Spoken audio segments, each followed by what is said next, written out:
নমস্কার বন্ধুরা, আজকে আর একটা অঙ্ক নিয়ে চলে এসেছি। দেখা যাক অঙ্কটা কী আছে। কোশ্চেনটা হচ্ছে 50%-এর অর্ধেক কত। বলেছে যে 50%-এর অর্ধেক কত, মানে 50% এর অর্ধেক, তার মানে কি 50% মানে 50/100। এর আবার কি বলেছে, অর্ধেক।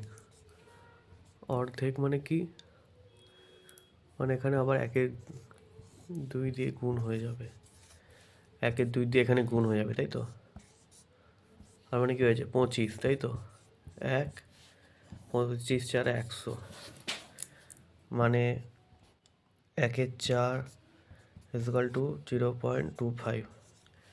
তার মানে 50% অর্ধেক কত? উত্তর হলো 0.25 হচ্ছে অ্যান্সার। অনেকেই অঙ্কটা ভুল করে থাকি।